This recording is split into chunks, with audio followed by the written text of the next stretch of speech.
네, 안녕하십니까, 버식입니다. 자, 여러분, 한국은행이 외환시장 개입을 멈췄습니다. 그러니까 더 이상 원달러 환율을 방어하지 않는다는 소리예요. 제가 작년 연말에 올렸던 그 영상이 그대로 현실로 되고 있습니다. 연말 통계 집계를 위해서 환율을 일시적으로 낮춘 이후에 그 기록을 만들어 놓고 그 다음에 한국은행이 철수를 한 거죠. 돈은 돈대로 쓰고, 그리고 환율은 작년 12월과 비슷한 수준으로 정말 빠르게 회복하고 있습니다. 그런데 여러분, 대한민국이 제2의 IMF가 오지 않는다고 이야기하는 사람들 중에서 1997년에 비해서 지금 현재 금융 시스템이 엄청나게 선진화되어 있다. 그리고 대한민국의 외환 보유고에도 달러가 상당히 많기 때문에 펀더멘탈적으로 IMF가 올 수 없다, 그렇게 이야기하지만 여기서 포인트는 금융 시스템이 한국만 발전한 게 아니란 거예요. 전 세계 글로벌 캐피탈도 전부 다 엄청나게 금융 시스템을 발전시켰습니다. 한 가지 예를 들면 지금 외환 시장에서 움직이고 있는 이 트레이딩의 약 80%가 AI 알고리즘 트레이딩입니다. 그러니까 달러를 팔고 원화를 사고 원화를 팔고 이런 게 전부 다 AI 로봇이 하고 있다는 거예요. 그런데 그런 변화가 언제부터 시작되었냐면 2010년 중반부터 사람에서 알고리즘 AI로 대체되기 시작했고, 지금은 거의 대부분이 퀀트 기반의 AI 알고리즘이 트레이딩을 하고 있다는 겁니다. 최근 유튜브를 보면 월가에서 일을 잘 하고 있다가 거기서 은퇴를 하고 한국에 돌아온 그런 유튜버들, 인플루언서들 혹은 그런 경험을 이야기하는 사람들을 많이 보셨을 거예요. 그런 분들이 많이 늘어난다는 것은 그만한 이유가 있다는 겁니다. 그러니까 지금 시점에서 한국은행이 외환시장에 개입을 한다는 것은 인간이 조총을 들고 터미네이터 로봇들과 싸우러 전장에 나가는 거와 마찬가지입니다. 처음에는 막강한 자본력을 확 밀어넣어가지고 순간적인 임팩트를 줄 수 있겠지만 이 AI 알고리즘이 개입하는 그런 패턴, 그런 시기를 전부 다 학습한 이후에 그 다음부터는 한국은행이 개입하는 그런 자금들을 위아래로 전부 다 발라먹기 시작한다는 거예요. 왜냐하면 대한민국 중앙은행은 결국 정부 부처입니다. 어떤 틀 안에서 자금이 집행되고 그렇게 활동이 돼야 되기 때문에 거기에 대한 패턴이 발생할 수밖에 없어요. 그렇다면 지금처럼 고도화된 AI 트레이더 로봇들은 이 패턴을 금방 학습해서 중앙은행의 돈을 전부 다 빨아먹는다는 거예요. 그런 거를 한국은행 총재도 알고 있기 때문에 우리가 더 이상 개입하지 않겠다, 이런 식의 이야기를 했죠. 우린 금고지기일 뿐이고 이 외환시장의 플레이어가 아니다. 그렇기 때문에 우린 금고를 지키고 있겠다, 이런 식으로 발언한 이유는 실제로 해보니까 별 소용이 없더라, 이거와 마찬가지라는 뜻입니다. 하지만 그럼에도 불구하고 중앙은행은 외환보유고를 털어가면서 이 돈이 AI 트레이더들에게 먹잇감이 된다는 걸 알면서도 방어를 해야 되는 어떠한 이유가 있습니다. 자, 첫 번째는 해외 기관 투자에서 1,500원의 스탑로스 포지션이 걸려있는 그런 물량이 상당히 많다는 거예요. 그러니까 원달러 환율 1,500원에 도달하는 순간 글로벌 캐피탈에서 기계적으로 원화를 판매하기 시작한다는 겁니다. 자, 그리고 현재 코스피 전체 지분의 약 30%가 외국인 투자자의 지분인데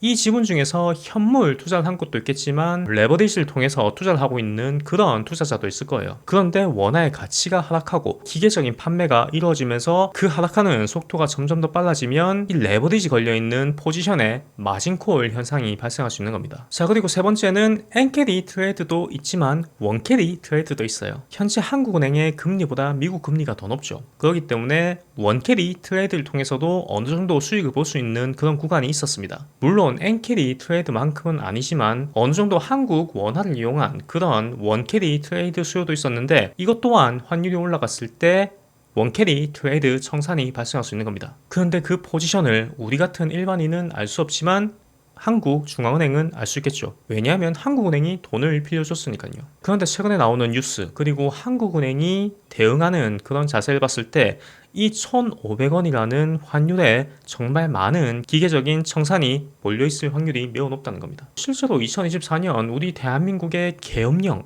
그러니까 국가 비상사태가 발생했음에도 불구하고 환율은 단 한 번도 1,500원대를 찍은 적이 없어요. 1,480원에서 90원 사이를 왔다 갔다 하다가 최종적으로 1,500원까지는 올라가지 않았는데 이것도 역시 한국은행이 어느 정도 개입했을 확률이 있다고 봅니다. 하지만 2024년은 일시적인 이벤트, 정시적인 이벤트로 인해서 환율이 갑자기 급등했다면 지금은 대한민국 정부의 구조적인 문제, 어떠한 근본적인 펀더멘탈의 문제가 발생했기 때문에 환율이 오르고 있다. 여의도 중간가에는 이런 말이 있습니다. 시장이 오르는 거는 전부 다 그 이유가 있다. 다만 너가 그 이유를 정확하게 알지 못할 뿐이다. 원달러 환율도 마찬가지예요. 이유가 있습니다. 그 이유를 해결하지 않고 분식 회계처럼 일시적으로 연말에 가격을 찍어 눌러서 가격을 맞추는 이런 식으로는 방어가 절대 불가능하다는 거예요. 계속해서 아까운 정부의 곶감만 탕진하고 있는 꼴입니다. 자, 그러면 1,500원대를 돌파하게 되면 어떤 현상이 발생하게 될까요? 일단은 기본적으로 레버리지가 걸려있는 그런 포지션은 전부 다 청산되기 시작합니다. 지금보다 외국인 자금이 빠져나가는 속도가 2배에서 3배 가까이 증가한다는 거죠. 그리고 1,550원대로 만약에 진입하게 되면 그때부터는 바이 코리아가 아니라 셀 코리아가 시작됩니다. 외국인 자금이 한국의 주식들을 던지고 나가게 되는 거죠. 심리적 마지노선이 깨지기 시작하는 겁니다. 그렇게 되면 현재 코스피에 물려있는 개미들도 수익 구간 밑으로 떨어지기 전에 먼저 던지고 나가는 사람들이 어찌 보면 승자가 되겠죠. 코스피가 4,500, 4,600이 되었다고 신나서 신용을 써서 지금 들어온 그런 투자자들 입장에서는 아마 큰 손해를 볼 수 있습니다. 갑자기 많이 오른 주식은 떨어질 때도 그 하락폭, 그 속도가 엄청나게 빠르기 때문이죠. 물론 이거는 장담할 수 없는 게 베네수엘라처럼 전쟁이 발생했는데 주가는 이렇게 올라갈 수도 있어요.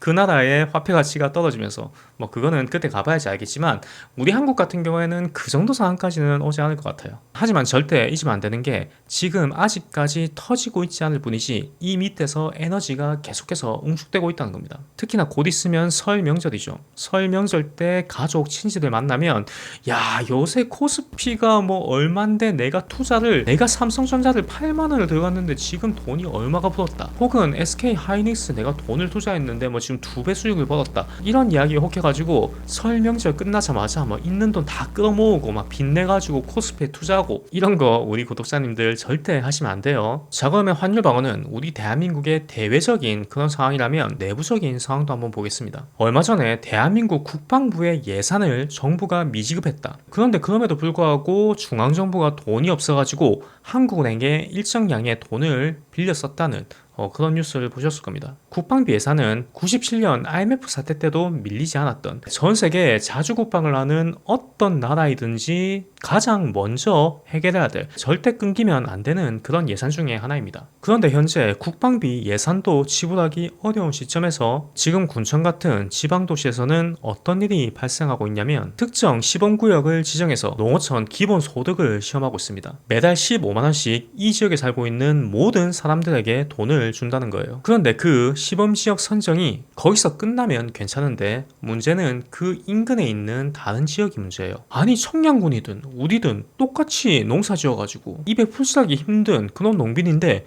왜 쟤네들은 돈을 주고 우린 돈을 주지 않느냐? 우리도 돈을 달라. 그렇게 해서 혜택을 보지 못한 인근 다른 지역들의 군청에서도 50만원씩 지원금을 주겠다는 그런 예산 편성을 하고 있다는 거예요. 그런데 문제는 이 군청들의 재정 자립도가 그 돈을 주고도 세수가 충분하면 괜찮은데 다른 도시에 비해서 재정 자립도가 현격하게 낮다는 겁니다. 현재 전국 평균 재정 자립도가 약 48%에서 9% 이사입니다. 그런데 군 단위의 지방의 재정 자립도는 약 17.5% 정도 된다고 해요. 그러니까 여기서 사람들의 심리가 딱 보이기 시작하는 겁니다. 뭐 어디 서울에 살고 있는 뭐 친척들 혹은 미국의 이민간 그런 친척들이 잘 된다고 하면 우린 아무 느낌이 없습니다. 그런데 바로 옆 동네에 김씨가 돈을 받는다. 나는 못 받는데 쟤는 돈을 받는다. 이러면 사람들은 심리적으로 배가 아프기 시작하는 거예요. 아니 똑같은 입장인데 왜 쟤는 받고 나는 못 받는데? 뭐 이거 차별하는 거야 뭐야? 이런 식으로 정치적인 압박을 받게 되는 거죠. 그러니까 처음에는 민생 살리기로 시작되었는데 이제는 민생 살리기에서 민심 달래기식 그런 돈 풀기를 해야 된다는 겁니다. 그러니까 재정정책이 아니라 감정 관리 비용이 더 많이 들기 시작한다는 거죠. 자, 그런데 여러분 궁금하실 겁니다. 군청에 세수가 없고 돈이 없다고 하는데 그러면 그 돈은 어디서 나서 모든 사람에게 50만원씩 준다고 하는 걸까요? 지금 현재 밝혀지기로는 정부의 통합재정 안정화기금에서 돈을 출금해서 50만원씩 지급한다고 합니다. 그런데 이 돈은 민심을 달래고 호의를 사기 위해서 만들어 놓은 그런 돈이 아닙니다. 국가의 재정 위기, 금융위기, 재난 상황 때 급하게 돈을 찾아 쓰라고 만들어 놓은 그런 비상금 같은 존재예요. 그런데 그 돈을 군청에서 민심 달래기 용도로 쓰고 있다는 거예요. 정확하게 이야기하면 2026년에 있을 지방선거를 위해서 선거 자금으로 쓴다고 보시는 게 맞습니다. 지금 돈이 없어서 국방비 예산을 밀리고 있는 상황에 나라의 비상금을 꺼내서 민심 달래기에 쓰고 있다. 여러분은 이게 정상적인 나라 구조라고 생각하십니까? 이런 패턴은 전형적으로 국가의 재정 상태가 무너질 때 발생하는 그런 패턴입니다. 제가 이전에 곤도형의 루나코인이 우리 대한민국의 중앙은행 시스템을 많이 롤모델로 해서 그렇게 만들었다고 이야기했는데, 결국 루나코인이 어떻게 되었죠? 퍼펙트 스톰으로 인해서 급격하게 몰락했습니다. 외국인 자금이 빠져나가면 환율의 가치가 떨어지죠. 그렇게 되면 물가는 올라가고 민심은 악화됩니다. 그러면 그 민심을 달래기 위해서 돈을 뿌리기 시작하죠. 그러다가 예산이 부족하게 되면 꼭 필요한 국방부 같은 그런 국가 필수 예산의 결손이 발생하게 됩니다. 그러면 그 사태를 보고 있던 글로벌 신용평가사는 대한민국의 신용등급을 낮게 측정하게 되겠죠.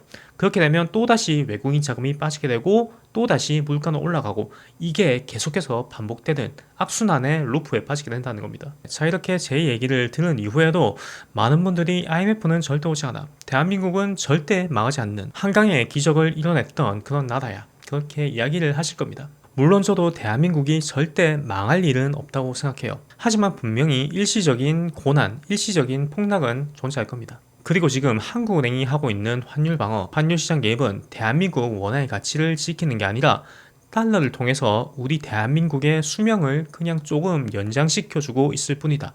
이렇게 여러분이 보시는 게 현명합니다. 지금 현재 대한민국의 위기는 관리되고 있는 위기가 아니라 미뤄지고 있는 위기다. 일어날 사태는 분명히 일어나게 되어 있습니다. 그 시기가 언제가 되느냐가 가장 중요하겠죠. 자, 그러면 다음 영상에서 뵙겠습니다. 감사합니다.